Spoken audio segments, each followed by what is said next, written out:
Yo les amis, j'espère que vous allez tous très bien et je suis super content de vous retrouver pour une nouvelle vidéo, très particulière, je vous dirai pourquoi à la fin, et une vidéo pour en ce lundi revenir sur les 10 infos foot principales du week-end. C'est parti. On commence donc en Espagne et plus précisément à San Sebastián où le Real a battu la Real hier soir 2-1. But de Ramos et Benzema pour prendre la tête de la Liga. C'est un succès qui a fait un peu polémique, notamment du côté de Barcelone, où on estime que plusieurs décisions arbitrales majeures ont penché en faveur du Real Madrid. Le penalty provoqué par Vinicius, le but de l'égalisation refusé à Januzaj pour un hors-jeu passif de Mikel Merino, puis celui du 0-2 accordé à Benzema malgré un contrôle proche du bras. Et pour moi, rien n'est vraiment scandaleux. Je pense que le péno y est, contact très léger, c'est vrai, mais suffisant, je pense, pour déséquilibrer Vinicius, pile au moment où il arme en plus. Sur l'action de Benzema, alors là, il faudra un jour délimiter, préciser surtout la délimitation bras-épaule, mais à mon avis, ça se joue à quelques centimètres dans le bon sens pour Benzema et le Real. Je suis moins fan en revanche de la décision d'annuler le but de Januzaj, parce que, à mon avis, Courtois, qui est quand même beaucoup plus grand que Merino, voit le départ du ballon. Il dit le contraire dans la foulée, mais sur le ralenti, je le trouve pas vraiment en retard.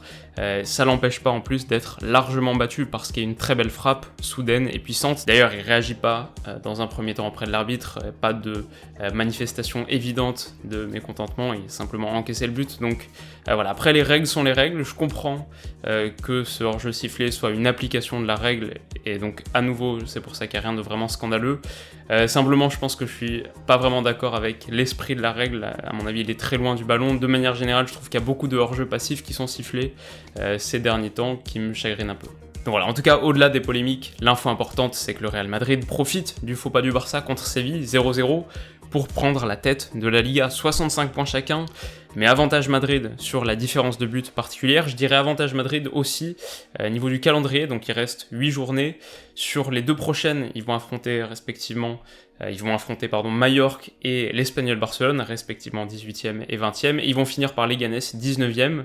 Attention peut-être à la J33 contre Getafe et à la J37 contre Villarreal, mais les deux sont à domicile, alors que le Barça lui aussi affronte Villarreal, mais à l'extérieur, et surtout dans quelques jours va recevoir l'Atlético Madrid. Puis pour finir sur le Real, soulignons un moment d'histoire. Sergio Ramos, grâce à son penalty converti, inscrit son 68e but en Liga et devient le défenseur le plus prolifique de l'histoire du championnat. Il dépasse ici Ronald Koeman. Et puis un mot aussi pour la Real Sociedad qui malheureusement s'effrite un peu depuis la reprise, un seul point pris sur 9 possibles. Le rêve de C1 s'éloigne car ils sont désormais à 5 points du top 4, 6e à égalité avec Villarreal, derrière Getafe, 5e.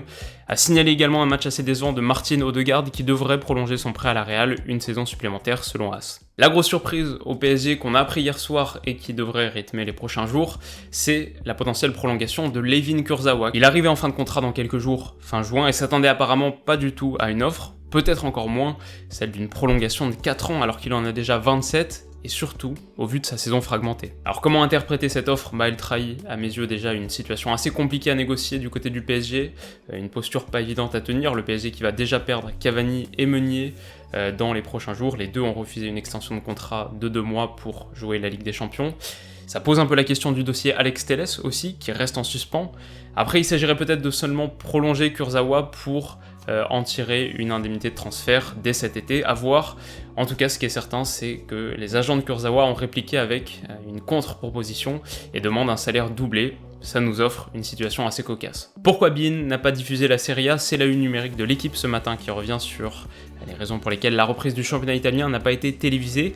Et c'est assez intéressant, déjà c'est une décision, il faut le savoir, au niveau mondial, donc c'est pas seulement beIN France qui ferait son caprice, et c'est une décision qui repose en gros sur 2 raisons majeures. La première, c'est que beIN cherche encore à être potentiellement indemnisé du préjudice économique que la chaîne a subi en raison de l'interruption des championnats, donc des raisons économiques qui retardent le lancement de certains championnats.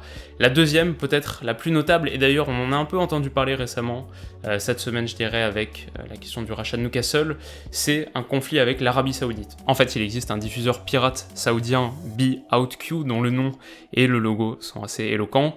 Un diffuseur qui pirate donc régulièrement les images de beIN, société qatari. On le sait, les deux pays sont pas très amis, et comme le foot italien, lui, est assez proche de l'Arabie Saoudite, la Supercoupe va par exemple se jouer en Arabie Saoudite, beIN a riposté ce week-end en bloquant ses propres matchs, pas top pour les abonnés, mais une info qui dit beaucoup de choses de notre foot moderne, au carrefour à la fois des enjeux économiques, mais aussi des conflits géopolitiques. Alors ça n'a pas empêché l'Inter de battre la Samp et de conforter sa 3e place. Victoire 2-1 de Giuseppe Meazza et un super but de Lukaku pour ouvrir le score.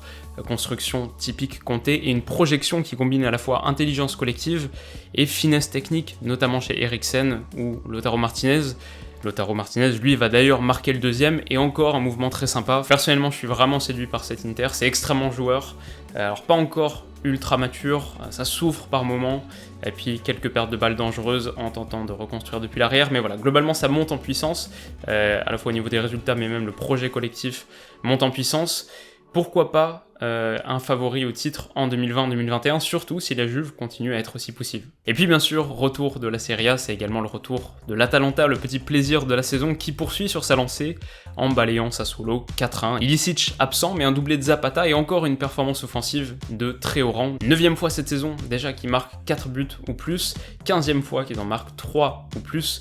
En Serie A, donc ils ont 74 buts sur 26 matchs, c'est déjà 4 de plus que la Juve sur l'ensemble de la saison passée, en sachant qu'il reste quand même 12 journées à disputer, et puis c'est 24 de plus que la Juve sur la saison actuelle. Donc si on est honnête, on nuancera le tableau en disant que l'Atalanta contre Sassuolo en tout cas a été assez heureuse défensivement. Ils ont concédé 2,51 XG selon Understat, 10 tirs en pleine surface tout de même, avec 7 de grande qualité entre 0,27 et 0,40. L'Atalanta, c'est peut-être pas la maîtrise des événements de A à Z, c'est plusieurs occasions concédées par match, ok, mais c'est extrêmement plaisant, et avec leurs moyens, ils font une saison qui est véritablement impressionnante. C'était un plaisir de les retrouver. En Allemagne maintenant, plus qu'une journée à jouer, le top 2 déjà décidé après la victoire de Dortmund à Leipzig, c'était le top spiel du week-end, et il a vu briller Erling Haaland, double buteur, victoire 2-0, à noter la très belle remise de l'américain Joe Reyna sur l'ouverture du score, supervision super touché. Leipzig qui baisse un peu pavillon sur la fin de championnat, alors c'était leur première défaite en Bundesliga depuis fin janvier, ça va, mais beaucoup de nuls sur cette période aussi, un petit manque de concentration, voire d'implication peut-être, à l'image de cette réaction de Timo Werner sur le coup franc de Guerreiro. A-t-il déjà la tête à Chelsea? Bref, il est temps que la saison se termine, alors que pour Arsenal en revanche, il va falloir un miracle, nouvelle défaite cette fois contre Brighton, et à la dernière seconde du temps additionnel, Neil Maupay, après avoir joué un rôle malheureux dans ce qui pourrait être une très grave blessure pour Ben Leno, a crucifié les Gunners, qui pointent désormais à la 10e place de Première Ligue, 9 victoires en 30 matchs, seules 6 équipes en ont moins. Il va falloir batailler dur pour accrocher ne serait-ce que l'Europa League. Quelques nouvelles de Nice ensuite, qui confirment ce matin 2 recrues. Morgan Schneiderlin d'Everton a passé sa visite médicale, Hassan Kamara de Reims devrait la passer demain. La somme consentie pour Schneiderlin n'a pas encore fuité, mais Kamara lui coûtera entre 2 et 4 millions d'euros. Une aubaine pour celui qui a été un des meilleurs latéraux gauche de Ligue 1 cette saison. Enfin, un petit mot pour le Championship, où Leeds a perdu un match qu'il a pourtant largement dominé, mais un Patrick Bamford, fan de Choupo-Moting, en a décidé autrement. À 6 matchs de la fin, les hommes de Bielsa sont confortablement installés à la seconde place, la dernière à offrir un accès direct en Première Ligue, mais reçoivent samedi Fulham, 3ème, attention à ne pas s'écrouler sur la fin. Et puis vous l'avez peut-être vu passer, mais on va terminer sur cette conclusion folle du côté de Galatasaray, qui menait 3-2 contre Gaziantep avant de concéder ce but, venu d'ailleurs à la 94e, but finalement annulé pour une faute au départ de l'action, mais à la 101e minute, le gardien garde trop longtemps le ballon entre ses mains, concède un coup franc indirect, qui va se transformer incroyablement en un penalty. Penalty, lui, converti, 3-3 à la 90, plus 15, et Gala donc qui manque l'occasion de revenir sur le podium. Duel au sommet entre Başakşehir et Trabzonspor, cette fin de championnat s'annonce explosive.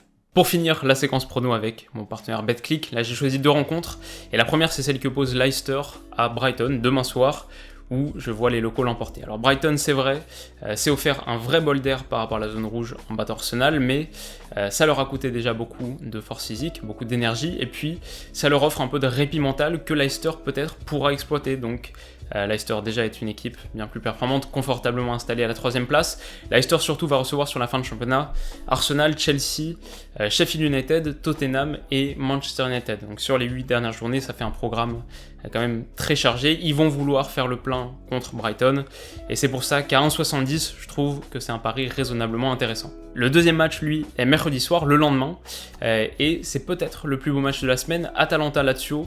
Là, mon prono est assez simple, c'est que ça va être spectaculaire, les 2 meilleures attaques de Serie A s'affrontent, et j'imagine qu'un total de buts supérieur à 3,5, donc 4 buts minimum, 2-2, 3-1, 1-3, plus, c'est pas inenvisageable, et c'est coté à 2,20, donc c'est plutôt bien payé. Alors, si vous voulez tenter tout ça, vous pouvez vous inscrire sur BetClick et profiter de leur offre de bienvenue avec mon code de promotion Willou, code affilié qui me rémunère un peu, donc toujours très apprécié quand vous l'utilisez. Je vous mettrai le lien qui correspond en commentaire. En tout cas voilà les amis, c'est la fin de cette vidéo et j'espère bien sûr qu'elle vous aura plu. C'est aussi la fin d'une vidéo très particulière comme je le disais en intro parce que c'est très probablement la toute dernière que je fais ici dans ce salon. Alors le programme qui arrive là, c'est qu'on déménage toutes nos affaires jeudi et puis ensuite voilà, on devrait avoir internet dans le nouvel appartement, on devrait avoir internet ce week-end, dans 5-6 jours. Ça va aller vite, je pense pas qu'on puisse attendre tout de suite un rythme de publication de vidéos très intense, le temps simplement de prendre ses marques, défaire les cartons, remonter les meubles, ça va être assez chronophage, mais voilà, promis, je vous tiens au courant, et puis surtout très hâte de vous montrer le nouvel appart, le nouveau bureau où on va faire un setup sympa. C'est une nouvelle page qui s'ouvre et voilà, très content de l'ouvrir ensemble. Alors il y a forcément un peu de nostalgie aussi, c'est précisément à l'endroit où je suis actuellement, là, les mêmes centimètres carrés, presque, que j'ai tourné ma toute première vidéo de la chaîne, il y a presque 3 ans maintenant, et depuis on a fait quasiment 400, 385, 390, quelque chose comme ça. J'aurais jamais imaginé, bien sûr, que ça vous plaise autant, je sais même pas si je pensais que ça me plairait autant, mais la réalité c'est que je suis plus heureux que jamais. À la fois je dédie ma vie au foot et je continue à en apprendre tous les jours, donc c'est mon rêve d'enfant et mon rêve d'adulte qui fusionnent, qui se concrétisent. Donc pour tout ça, je suis extrêmement reconnaissant, merci de votre soutien bien sûr. De notre côté, on se voit très vite pour la prochaine, pas ici, mais le plus vite possible tout de même. Je vous souhaite de passer bien sûr une excellente soirée, prenez soin de vous surtout, et donc on se dit à bientôt, bisous.